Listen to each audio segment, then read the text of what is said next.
A mendable injury. This boy, one of the lucky ones, plucked from the final moments of fighting in the old city of Mosul.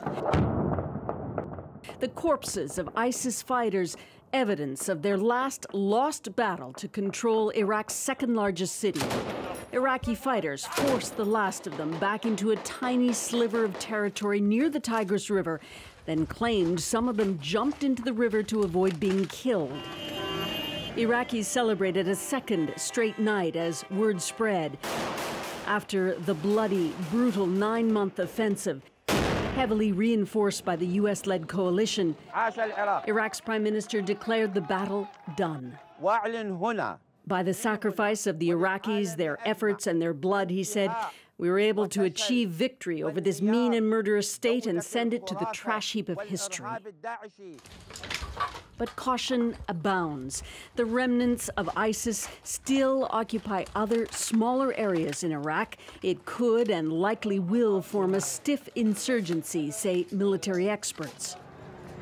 The Iraqi army, which turned tail and ran from the threat 3 years ago, will have to hold the ground it reclaimed. There are a number of ISIS fighters still left in Iraq that'll have to be defeated before we've won the war.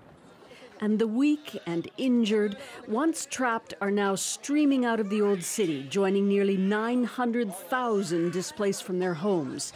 As aid agencies get more access, the human cost becomes even more apparent. The focus will be on providing humanitarian assistance and rebuilding basic services as quickly as possible. 3 years ago, ISIS claimed Mosul as the center of its caliphate, stretching across Iraq and Syria. Its defeat in Mosul is a significant victory, but not the end of the fight. The U.S.-led coalition, which includes Canada, now turns its full force on ISIS in Raqqa, Syria. A U.S. general said today what was job number 2 just became job number 1 and predicted that Raqqa can be reclaimed as well.